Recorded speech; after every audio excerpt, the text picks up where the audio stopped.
बोलो कर्नाटक बताए कि ಯೋಗ ದಿನಾಚರಣೆಗೆ ವಿಶ್ವ ಯೋಗ ದಿನಾಚರಣೆಗೆ ಅಜ್ಜಿ ಇಲ್ಲದ ಮನೆ ಮಜ್ಜಿಗೆ ಇಲ್ಲದ ಊಟ.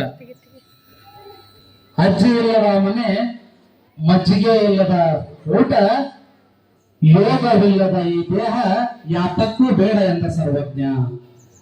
ಒಬ್ಬ ಮನೆಗೆ ಹಿರಿಯ ಅಜ್ಜಿ ಎಷ್ಟು ಮುಖ್ಯನೋ, ಒಂದು ಊಟ ಪರಿಪೂರ್ಣ ಆಗ್ಬೇಕಂದ್ರೆ ಮಜ್ಜಿಗೆ ಎಷ್ಟು ಮುಖ್ಯನೋ, ಹಾಗೆ ನಮ್ಮ ದೇಹ ಸುಶಿಕ್ಷಿತವಾಗಿ ಆರೋಗ್ಯತವಾಗಿ ಇರಬೇಕು ಅಂತಂದ್ರೆ ಯೋಗ ಅಂತಕ್ಕಂಥದ್ದು ನಮ್ಮ ಜೀವನದ ಒಂದು ಅವಿಭಾಜ್ಯ ಅಂಗ. ಅದು ಬೇಕೇ ಬೇಕು. ಯೋಗ ಅಂದ ತಕ್ಷಣ ನಾವು ಬೆಳಗ್ಗೆ ಬಂದು ಸೂರ್ಯ ನಮಸ್ಕಾರ, ಚಕ್ರಾಸನ, ವಜ್ರಾಸನ, ಪದ್ಮಾಸನ, ಭುಜಂಗಾಸನ ಅವು ಇವುಗಳನ್ನ ಮಾಡ್ತಾ ಇದ್ದೀವಿ.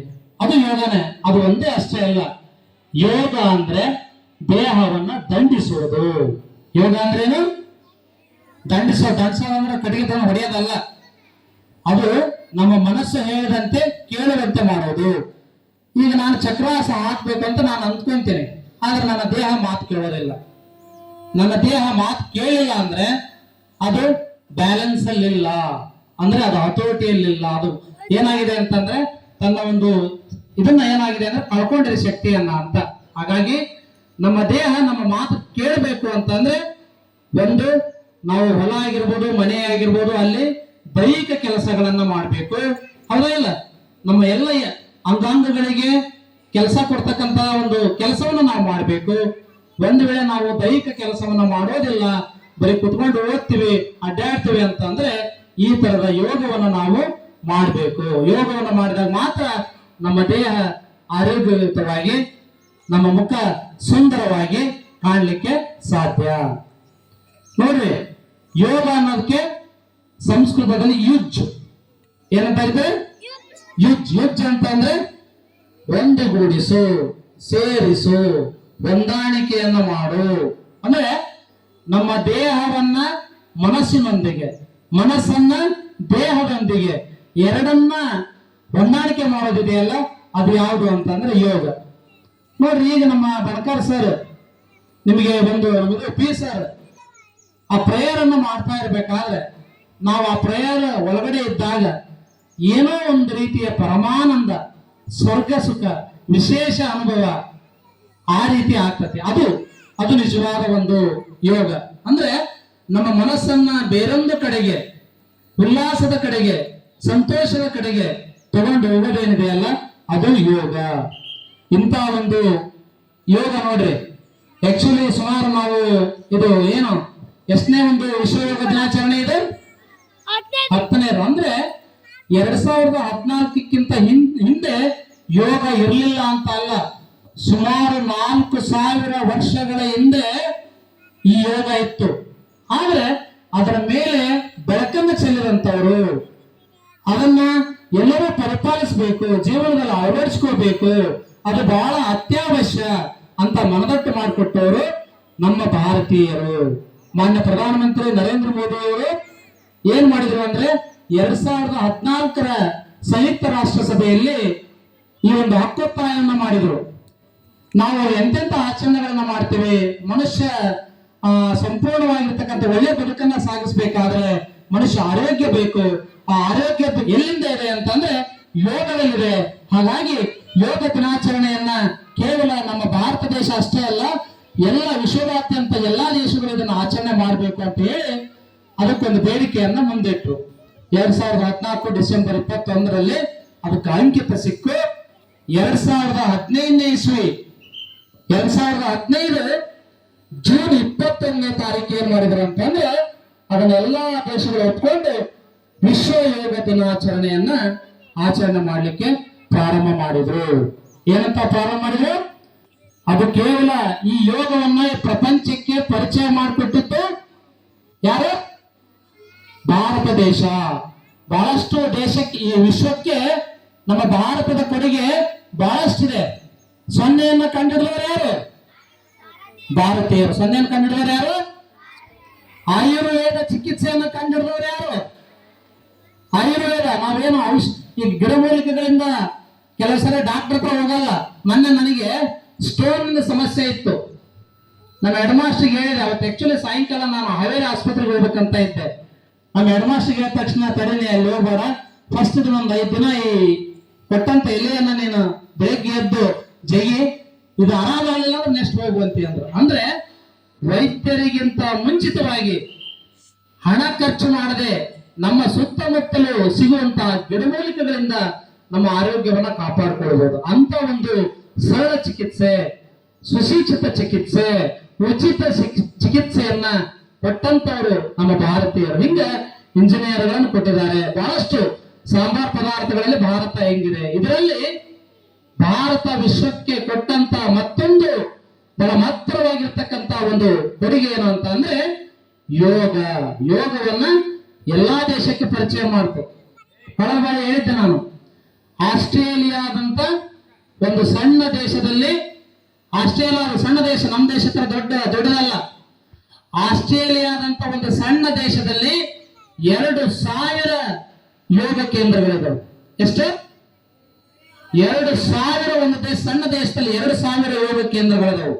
ಅಂದ್ರೆ ಅಂತ ಒಂದು ಸಣ್ಣ ದೇಶದಲ್ಲಿ ಇಷ್ಟೊಂದು ಯೋಗ ಕೇಂದ್ರಗಳಿದಾವೆ ಅಂತ ಅಂದ್ರೆ ಜಗತ್ತಿನಲ್ಲಿ ಯೋಗಕ್ಕೆ ಎಷ್ಟು ಮಹತ್ವ ಇದೆ, ಎಷ್ಟು ಜನರು ಇದ್ರ ಬಗ್ಗೆ ವಾಲಿದ್ದಾರೆ ಅಂತಕ್ಕಂಥದ್ದು ಏನಾಗಿದೆ ಅಂದ್ರೆ ಅರ್ಥ ಆಗುತ್ತೆ. ಮತ್ತಿನ್ನೊಂದು, ಯೋಗ ದಿನಾಚರಣೆಯನ್ನ ಜೂನ್ 21 ಆಚರಣೆ ಮಾಡ್ತಾರೆ. ಯಾಕೆ ಬೇರೆ ದಿನ ಯಾಕೆ ಮಾಡಬಾರ್ದು? ಜೂನ್ 1ಕ್ಕೆ ಯಾಕೆ ಮಾಡಬಾರ್ದು? ಜನವರಿ 1ಕ್ಕೆ ಯಾಕೆ ಮಾಡಬಾರ್ದು? ಯಾರಾದ್ರೂ ಹೇಳ್ತೀರಾ? ಸೈನ್ಸ್ ಅಲ್ಲಿ ಬರುತ್ತೆ ಇದು. ಒಂದು ಸೈಂಟಿಫಿಕ್ ಆಗಿ ಈ ಒಂದು ದಿನಾಂಕವನ್ನ ನಿಗದಿ ಮಾಡಿದ್ರು. ಅಂತಾರಾಷ್ಟ್ರೀಯ ಯೋಗ ದಿನಾಚರಣೆಯನ್ನೇ ನಾವು ಜೂನ್ 21 ಆಚರಣೆ ಮಾಡಬೇಕು ಅಂತ ಹೇಳಿದ್ರು. ಯಾಕೆ ಅಂದ್ರೆ ಜೂನ್ 21 ದೀರ್ಘ ಹಗಲು ದಿನ. ಏನ್ ಹೇಳ್ರಿ? ದೀರ್ಘ ಹಗಲು ದಿನ ಅಂದ್ರೆ ಏನು? 24 ಗಂಟೆಗೆ ನಾವು ಒಂದ್ ದಿವಸ ಅಂತ ಹೇಳ್ತೀವಿ. ಅಂದ್ರೆ ಹೆಚ್ಚು ನಮಗೆ ಸೂರ್ಯನ ಬೆಳಕು. ಈ ನೋಡಿ, ಬೆಳಗ್ಗೆ ನೀವು 5:30ಗೆ ಎದ್ರ 5 ಗಂಟೆ 5:15 5:30 ಅನ್ನೋದ್ರೊಳಗೆ ಬೆಳಕು ಬಿದ್ದಿರ್ತೈತಿ. ಇನ್ನು ನೀವು ಮಾರ್ಚ್ನೇ ನೋಡ್ರಿ, ಮಾರ್ಚ್ನೇ ನೀವು 6 ಗಂಟೆ ಆದ್ರೆ ಬೆಳಕು ಸರಿಯಾಗಿ ಬಿದ್ದಿರಲ್ಲ, ಹೌದಾ ಇಲ್ಲ? ಹಾಗಾಗಿ ಇನ್ನೂ ಒಂದು ನಮ್ಮ ದಾರ್ಶನಿಕರು ಹೇಳುವ ರೀತಿಯಲ್ಲಿ ಶಿವ ಪರಮೇಶ್ವರ, ಶಿವ ಅಂತಕ್ಕಂಥವನು ಭೂಲೋಕದಲ್ಲಿರ್ತಕ್ಕಂಥ ಮಾನವನಿಗೆ ಜೂನ್ 21ನೇ ತಾರೀಕು ಈ ಯೋಗವನ್ನ ಮಾನವನಿಗೆ ಹೇಳಿಕೊಟ್ಟ, ಯೋಗವನ್ನ ಪರಿಚಯಿಸಿದ. ಯೋಗ ನಿಮ್ಮ ಜೀವನಕ್ಕೆ ಬಹಳ ಮುಖ್ಯ, ಯೋಗವನ್ನ ಮಾಡ್ರಿ, ನಿಮ್ಮ ಆರೋಗ್ಯವನ್ನ ವೃದ್ಧಿ ಮಾಡ್ಕೊಳ್ರಿ ಅಂತ ಆ ಶಿವ ನಮ್ಮಂತ ಮಾನವರಿಗೆ ಹೇಳಿದ್ದು ಯಾವಾಗ? ಜೂನ್ 21. ಹಾಗಾಗಿ ಈ ಎಲ್ಲ ಹಿನ್ನೆಲೆಗಳನ್ನ ಇಟ್ಟುಕೊಂಡು, ಒಂದು ವೈಜ್ಞಾನಿಕ ಹಿನ್ನೆಲೆ, ಇನ್ನೊಂದು ನಮ್ಮ ದಾರ್ಶನಿಕರ ಪರಂಪರೆಯ ಹಿನ್ನೆಲೆ, ಈ ಹಿನ್ನೆಲೆಯನ್ನ ಇಟ್ಟುಕೊಂಡು ಜೂನ್ 21 ಏನ್ ಮಾಡಿದ್ರು ಅಂತಂದ್ರೆ ಈ ವಿಶ್ವ ಯೋಗ ದಿನಾಚರಣೆ ಅಂತ ನಾವೆಲ್ಲರೂ ಸಹಿತ ಆಚರಣೆ ಮಾಡ್ತಾ ಇದೀವಿ. ಬಹಳ ಮುಖ್ಯವಾಗಿ ಈ ಯೋಗ ದಿನಾಚರಣೆ ಅಂತಕ್ಕಂಥದ್ದು ಕೇವಲ ಜೂನ್ 21ಕ್ಕೆ ಸೀಮಿತ ಆಗಬಾರ್ದು. ಬಹಳ ಮುಖ್ಯವಾಗಿ ನಿಮಗೆ ಸುಮಾರು ಒಂದು 10 ದಿನಗಳ ಕಾಲ ನೀವೆಲ್ಲ ಬೆಳಿಗ್ಗೆ ಎಷ್ಟು ಗಂಟೆಗೆ ಬರ್ತಾ ಇದ್ರಿ? 5:30 ಬರ್ತಾ ಇದ್ರಿ. ನಿಮಗೆ 10 ದಿನಗಳ ಕಾಲ ನೀವು ಇನ್ನುಳಿದ ದಿನಗಳ ಯಾವ ರೀತಿ ಈ ಆಸನಗಳನ್ನ ಮಾಡಬೇಕು, ಯಾವ ರೀತಿ ನಿಮ್ಮ ಆರೋಗ್ಯ ಕಾಪಾಡ್ಕೋಬೇಕು ಅನ್ನೋದನ್ನ ತಿಳಿಸ್ಲಿಕ್ಕೆ ಭವಿಷ್ಯ ಮಾಡಿ ಇವತ್ತೇ ನಾವು ಆಚರಣೆ ಮಾಡಿದ್ರೆ ನಿಮ್ಗೆ ಯಾವ ಆಸನಗಳು ಹೆಂಗ್ ಹಾಕ್ಬೇಕಂತ ಗೊತ್ತಾಗ್ತಿರ್ಲಿಲ್ಲ. ಈ 10 ದಿವಸಗಳ ಕಾಲ ವಜ್ರಾಸನ ಹಾಕೋದು ಹೇಗೆ, ಚಕ್ರಾಸನ ಹಾಕೋದು ಹೇಗೆ, ಸೂರ್ಯ ನಮಸ್ಕಾರ ಹಾಕೋದು ಹೇಗೆ, ಪದ್ಮಾಸನ, ಈ ಎಲ್ಲ ಆಸನಗಳ ಬಗ್ಗೆ ಏನ್ ಮಾಡಿದ್ರು ಅಂದ್ರೆ ನಮ್ಮ ದೈಹಿಕ ಶಿಕ್ಷಕರು ನಿಮಗೆ ಪರಿಚಯ ಮಾಡಿಕೊಟ್ಟಿದ್ದಾರೆ. ಯಾರು ಇವುಗಳನ್ನ ಇಲ್ಲಿಗೆ ಬಿಡೋದೆ, ಇವತ್ತು 21ನೇ ತಾರೀಕು ಬಿಡದೆ ಮತ್ತೆ ನಾಳೆ ಯಥಾ ಪ್ರಕಾರ ಬೆಳಗ್ಗೆ ಯಾರು ಮಾಡ್ತೀರಿ? ಖಂಡಿತವಾಗ್ಲು ನೀವು ನಿಜವಾಗ್ಲೂ ಸರ್, ನಾನು ಸರ್ ಹೇಳ್ಕೊಟ್ಟಿದ್ರಲ್ಲ, ಅದನ್ನ ಇವತ್ತು ಸಹಿತ ನಾಳೆ SLC PUC ಡಿಗ್ರಿ ಆದ್ಮೇಲೆ ಇಲ್ಲೂ ಸಹಿತ ನಾನು ಮಾಡ್ತೀನಿ ಅಂತ ಅಂದ್ರೆ ನೀವು ಅದನ್ನು ಮಾಡಿದ್ದೆ ಆದ್ರೆ ಖಂಡಿತವಾಗ್ಲೂ ನೀವು ಕ್ರೀಡೆಯ ವಿಭಾಗದಲ್ಲಿ, ಸ್ಪೋರ್ಟ್ಸ್ ನಲ್ಲಿ ಖಂಡಿತವಾಗ್ಲೂ ನೀವು ಒಂದು ಅದ್ಭುತವಾಗಿರ್ತಕ್ಕಂಥ ಒಂದು ಸಾಧನೆಯನ್ನ ಮಾಡೇ ಮಾಡ್ತೀರಿ. ಸಾಧನೆ ಅಂದ್ರೆ ಬರೀ ಓದಿ ನೌಕರಿ ತಗೊಳ್ಳೋದು ಒಂದೇ ಸಾಧನೆ ಅಲ್ಲ. ಸಚಿನ್ ತೆಂಡೂಲ್ಕರ್ ಮೊನ್ನೆ ಜಾವ್ಲಿನ್ ನಲ್ಲಿ ನೋಡೋದು ಯಾವ್ದೋ ದಿನ ಆಚರಣೆ ಮಾಡಿದ್ರು. ಅವ್ರು ಫೇಮಸ್ ಆಗಿದ್ದು ಕ್ರೀಡೆಯಿಂದ. ಕ್ರೀಡೆ ಮನುಷ್ಯನನ್ನು ಬಹುಬೇಗನೆ ವಿಶ್ವಮಾನವನನ್ನಾಗಿಸುತ್ತದೆ, ಜಗತ್ತಿನ ಮನುಷ್ಯನನ್ನಾಗಿ ಮಾಡ್ತತಿ, ಹೌದಾ ಇಲ್ಲ? ನೀವು ಓಡೋದಾಗಿದ್ರೆ ಅಟ್ಲೀಸ್ಟ್ ಒಂದು ಆಟದಾಗ, ಇಂಥ ಒಂದು ಯೋಗಾಸನದಾಗ ಬೇರೆ ಬೇರೆ ಕ್ರಿಯೆಗಳಲ್ಲಿ ನಿಮ್ಮನ್ನ ನೀವು ತೊಡಗಿಸ್ಕೊಂಡಿರಿ ಅಂತಂದ್ರೆ ನಿಮಗೆ ಗೊತ್ತಿಲ್ಲದಂತೆ ನೀವೇನಾಗ್ತೀರಿ ಅಂತಂದ್ರೆ ಬೆಳಿತೀರಿ. ಬಹಳ ಮುಖ್ಯವಾಗಿ ಈ ಯೋಗವನ್ನ ಕೇವಲ 10 ದಿವಸಕ್ಕೆ ನೀವು ಸೀಮಿತ ಮಾಡದೆ ನೀವು ಇದನ್ನ ಸಂಪೂರ್ಣ ಜೀವನದಲ್ಲಿ ಅಳವಡಿಸ್ಕೊಳ್ಬೇಕು. ಹೇಳ್ಕೊಟ್ರಲ್ಲ ನಿಮಗೆಲ್ಲ ಚೆನ್ನಾಗಿ ಸರ್, ಹೇಳ್ಕೊಟ್ಟಿದ್ರಲ್ಲ ಇಲ್ಲ, ಕೆಲವು ಸಾರಿ ಹೊಡೆದ್ರು ನಿಮ್ಮನ್ನ. ಯಾಕೆ ಇವತ್ತಾಗ ನೀವು ಯೋಗಕ್ಕೆ ಬರಲಿಲ್ಲ ಅಂತಂದು ಉದ್ದೇಶ ಇಷ್ಟೇ, ನಿಮಗೆಲ್ಲರಿಗೂ ಆಸನಗಳ ಪರಿಚಯ ಆಗ್ಲಿ, ನಿಮಗೆ ಗೊತ್ತಾಗ್ಲಿ, ನೀವು ಅವನ್ನು ಮಾಡ್ರಿ, ಅದರಿಂದ ನಿಮ್ಮ ಆರೋಗ್ಯ ವೃದ್ಧಿ ಆಗ್ಲಿ ಅಂತ. ಇವತ್ತು ನೋಡ್ರಿ ಎಲ್ಲರೂ ಹೇಳ್ತಾರ ಎಷ್ಟು ನಮ್ಮ ಫುಡ್ ಕೆಮಿಕಲ್ಸ್ ಇದೆ, ಯಾವುದು ಒಳ್ಳೆಯದಲ್ಲ, ಎಲ್ಲ ಬರೇ ಕೆಮಿಕಲ್ಸ್ ಔಷಧಿಗಳಿಂದ ಗೊಬ್ಬರಗಳಿಂದ ಬೆಳೆದಿದೆ, ಯಾವುದರಲ್ಲಿ ಒಳ್ಳೆಯದಲ್ಲ. ಇವತ್ತು ಎಳ್ನೀರನ್ನು ಬಿಟ್ಟು ನಾವೇನ್ ತಿಂತವೆಲ್ಲವೂ ಕೆಮಿಕಲ್ಸ್ ಅಂತ ಹೇಳ್ತಾರೆ. ಆದ್ರೆ ವಿಷವನ್ನು ಕುಡಿದು ಬದುಕಬಹುದು. ಏನ್ರಿ ಹೆಂಗೆ ಹೇಳಕತ್ತಾರ ಸರ್ ಅಂತ ಅಲ್ಲ, ಹಂಗಂಗ ಮತ್ತೆ ವಿಷ ಕೊಡಕ್ ಹೋದ್ರಿ ಯಾರು? ಅಂದ್ರೆ ಆ ಒಂದು ತಾಕತ್ತು, ಆ ಒಂದು ಶಕ್ತಿ, ಆ ಒಂದು ಚೈತನ್ಯ ಏನಾದ್ರೂ ಇದೆ ಅಂತಂದ್ರೆ ಅದು ಯೋಗಕ್ಕೆ. ಯೋಗದಿಂದ ನೋಡಿ ನೀವು ಎಷ್ಟೋ ಜನ ಋಷಿಮುನಿಗಳು 200 ವರ್ಷ ಬದುಕ್ತಿದ್ರು ಅಂತ ಹೇಳ್ತಿದ್ರು. ಎಷ್ಟು ವರ್ಷ? 200 ವರ್ಷ. ಈಗ ಕೆಲವು ಋಷಿಮುನಿಗಳು 2-3 ದಿವಸ ಗಂಟ್ಲೆ ತಪಸ್ ಮಾಡ್ತಾ ಇದ್ದಾರೆ ಅಂತ ಅಂದ್ರು. ಅದು ಎದರಿಂದ ಅಂತಂದ್ರೆ ಯೋಗ ಬಲದಿಂದ. ಸರ್ವತಂ ಯೋಗ ಉಚ್ಯತೆ. ಏನು? ಸರ್ವತ್ವಂ ಯೋಗ ಉಚ್ಯತೆ ಅಂದ್ರೆ ಈ ಯೋಗ ಅಂತಕ್ಕಂಥದ್ದು ಎಲ್ಲ ಶಕ್ತಿಗಳನ್ನ ಕೊಡ್ತಕ್ಕಂಥದ್ದು, ಅಂದ್ರೆ ನಮ್ಮ ದೇಹವನ್ನ ಸಮತೋಲನ ಮಾಡ್ತಕ್ಕಂಥದ್ದು. ಅದಕ್ಕಿಂತ ಮಿಗಿಲಾದದ್ದು ಯಾವುದೂ ಇಲ್ಲ. ನನಗೆ ಆಗ್ಲೇ ಹೇಳಿದ್ರು, ಸರ್ ನಿಮ್ ಕೈ ಮೈ ಕೊಟ್ಬಿಟ್ರೆ ಬಹಳ ಮಾತಾಡ್ತೀರಿ, ಪ್ರಾಸ್ತಾವಿಕವಾಗಿ ಸ್ವಲ್ಪ ಮಾತನಾಡ್ರಿ ಅಂತ ಹೇಳಿದ್ರು. ಯೋಗದ ಬಗ್ಗೆ ನಾವು ಮಾತಾಡಿದ್ರೆ ಕೇವಲ 10 ನಿಮಿಷ ಅಲ್ಲ, ಇದು ನಮ್ಮ ಜೀವನದ ಅವಿಭಾಜ್ಯ ಅಂಗ. ಇದ್ರ ಬಗ್ಗೆ ಬಹಳ ಮಾತಾಡಿದೆ. ಒಂದು ಯೋಗಾಸನ ನೀವು ಮಾಡ್ತಾ ಇರ್ಬೇಕಾದ್ರೆ ಕೆಲವರು ನೋವಾಕತ್ತೆ ಅಂದ ತಕ್ಷಣ ಆಸನದಿಂದ ಹೊರಗೆ ಬರ್ತಾರೆ. ಹೋಲ್ಡ್ ಮಾಡ್ಬೇಕು. ಯೋಗಾಸನ ಮಾಡ್ಬೇಕಾದ್ರೆ ನಾವು ಉದಾಹರಣೆ ಯಾವ್ದೋ ಚಕ್ರಾಸನ ಮಾಡ್ತಾ ಇರ್ತೀನಿ, ಸೂರ್ಯ ನಮಸ್ಕಾರ ಮಾಡ್ತಾ ಇರ್ತೀನಿ, ವಜ್ರಾಸನ ಮಾಡ್ತಾ ಇರ್ತೀನಿ, ಪದ್ಮಾಸನ ಮಾಡ್ತಾ ಇರ್ತೀನಿ. ಅವುಗಳನ್ನ ಮಾಡ್ಬೇಕಾ ಹೋಲ್ಡ್ ಮಾಡ್ಬೇಕು. ಏನ್ ಹೋಲ್ಡ್ ಅಂದ್ರೆ? ಹೋಲ್ಡ್ ಅಂದ್ರೆ ನಿಂತ್ಕೋಬೇಕು ಸ್ವಲ್ಪ, ಹಂಗೆ ಆ ನೋವನ್ನ ತಡ್ಕೋಬೇಕು. ಯಾವಾಗ ನಮ್ಮ ದೇಹಕ್ಕೆ ನೋವು ಆಗ್ತತಿ ಆವಾಗ ನಮ್ಮ ಅಂಗಗಳಿಗೆ ಒಳ್ಳೆಯ ರೀತಿಯ ಒಂದು ವ್ಯಾಯಾಮ ಅಂತಕ್ಕಂಥದ್ದು ಸಿಗುತ್ತೆ. ಹಂಗಂತ ಇಸ್ಮಾಯಿಲ್ ಸರ್ ಹೋಲ್ಡ್ ಮಾಡ್ರಿ ಅಂತ ಹೇಳಿ ಅಂತಂದು ಮತ್ತೆ ನೀವು ಫುಲ್ ಹಂಗ ಮಾಡಿಬಿಟ್ರಿ, ಮತ್ತೆ ಬೇರೆನೇ ಹಾಕತ್ತವ್ರು. ಅದಕ್ಕೊಬ್ಬನ ಹೇಳ್ತಂತಲೇ ನಮ್ಮ ಅಜ್ಜ ಅಂತ ಈಜ್ಗಾರ ಅದನ ಗಂಗಾ ನದಿ ಮುಡಿಗೆ ತುಂಗಾ ನದಿಗೆ ಹೇಳ್ತಾನಲೇ ಅಂದಂತ ಒಬ್ಬನ. ಇನ್ನೊಬ್ಬ ಏನಂತಲೇ ನಿಮ್ಮ ಅಜ್ಜ ಏನಮ್ಮ ಈಜ್ಗಾರ್ಲಿ, ನಮ್ಮ ಅಜ್ಜ ಅರಬ್ಬಿ ಸಮುದ್ರದ ಮುಳುಗಿ ಹಿಂದೂ ಮಹಾಸಾಗರದಾಗ ಹೇಳ್ತಾನಲೇ ಅಂದಂತ.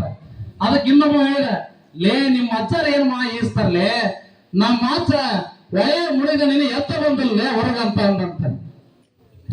ಅಂದ್ರೆ ಅವನು ದೊಡ್ಡ ಸಾಧನೆ ಮಾಡಕ್ ಹೋಗಿ ನೀರೇ ಮುಳುಗಿ ಹೋಗ್ಯಾರ. ಹಂಗ ಮತ್ತೆ ನೀವು ಏನಾರ ಹೋಲ್ಡ್ ಮಾಡಕ್ ಹೋಗಿ ನೀವು ಬೇರೆ ಟಿಕೆಟ್ ತಗೊಂಡಿರಿ. ಹಾಗಾಗಿ ಯಾವುದನ್ನ ಹೇಗ್ ಮಾಡ್ಬೇಕನ್ನ ತಿಳ್ಕೊಳ್ಬೇಕು. ಆ ಕ್ರಮ ಪದ್ಧತಿಯನ್ನ ನಿಮಗೆ ಚೆನ್ನಾಗಿ ತಿಳಿಸ್ಕೊಟ್ಟಂತ ನಮ್ಮ ಶಾಲೆಯ ಭವಿಷ್ಯ ಮಾಡಿ ಎಲ್ಲಾ ಶಾಲೆಗಳಲ್ಲಿ ಅವತ್ತಿನ ದಿನ ಅಷ್ಟೇ ಮಾಡಿ ಅದನ್ನು ಸೀಮಿತಗೊಳಿಸ್ತಾರೆ. ನಮ್ಮ ಶಾಲೆಯಲ್ಲಿ ಪ್ರತಿ ವರ್ಷ ನಾವು ಕಂಡಂತೆ ಕಳೆದ 2 ವರ್ಷ ನಾನು ಪಾಲ್ಗೊಂಡಿದ್ದೆ. ಈ ಸಲ ನನ್ನ ವೈಯಕ್ತಿಕ ಕಾರಣಗಳಿಂದ ನಾನು ಪಾಲ್ಗೊಳ್ಳಿಲ್ಲ, ಅದನ್ನು ಮಿಸ್ ಮಾಡ್ಕೊಳ್ತೀನಿ ಅಂತ ಅನಿಸ್ತು. ಈ 10 ದಿವಸಗಳ ಕಾಲ ನಿಮಗೆ ಯೋಗಾಭ್ಯಾಸವನ್ನ ಪರಿಚಯ ಮಾಡಿಕೊಟ್ಟಂತ ನಮ್ಮ ದೈಹಿಕ ಶಿಕ್ಷಕರಿಗೆ ನಿಮ್ಮೆಲ್ಲರೂ ಒಂದು ಜೋರಾದ ಚಪ್ಪಾಳೆಯನ್ನು ತಟ್ಟೋದ್ರ ಮುಖಾಂತರ ಅವರಿಗೆ ಅಭಿನಂದನೆಯನ್ನ ಸಲ್ಲಿಸಬೇಕು ಅನ್ನೋ ಒಂದು ಮಾತನ್ನ ಹೇಳ್ತಾ, ಟಿವಿ ಇಲ್ಲದೆ ನಾವು ಬದುಕಬಹುದು, ಟಿವಿ ಇಲ್ಲದೆ ನಾವು ಬದುಕಬಹುದು. ಟಿವಿ ತಯಾರಿಸುವ ಕಂಪನಿಯ ಮಾಲೀಕ ಕೋಟ್ಯಾಧಿಪತಿ. ಕಾರು ಇಲ್ಲದೆ ನಾವು ಬದುಕಬಹುದು, ಕಾರು ಇಲ್ಲದೆ ನಾವು ಬದುಕಬಹುದು. ಆ ಕಾರು ತಯಾರಿಸುವ ಕಂಪನಿಯ ಮಾಲೀಕ ಕೋಟ್ಯಾಧಿಪತಿ. ಆದರೆ ಯೋಗವಿಲ್ಲದೆ ನಾವು ಇರಲಾರೆವು. ಅಂತಹ ಯೋಗವನ್ನ ಪರಿಚಯ ಮಾಡಿದಂತ ನಮ್ಮ ದೇಶಕ್ಕೆ ನಾವೊಂದು ಸೆಲೆಕ್ಟನ್ನು ಹೊಡ್ತಾ ನಮ್ಮ ಹೆಮ್ಮೆಯನ್ನ ಪಡ್ತಾ ಈ ಯೋಗವನ್ನ ನಮ್ಮ ದಿನನಿತ್ಯ ಜೀವನದಲ್ಲಿ ಅಳವಡಿಸಿಕೊಂಡು ನಾವು ಆರೋಗ್ಯವನ್ನ ವೃದ್ಧಿ ಮಾಡ್ಕೊಳ್ಬೇಕು ಅನ್ನೋ ಮಾತನ್ನ ಹೇಳ್ತಾ ಈ ಒಂದು ಕಾರ್ಯಕ್ರಮದಲ್ಲಿ ಪ್ರಾಸ್ತಾವಿಕವಾಗಿ ನಾನು ಮಾತಾಡಲಿಕ್ಕೆ ಅವಕಾಶ ಮಾಡಿಕೊಟ್ಟಂತ ತಮ್ಮೆಲ್ಲರಿಗೂ ನನ್ನ ಮಾತನ್ನ ಮುಗಿಸ್ತೀನಿ. Thank you.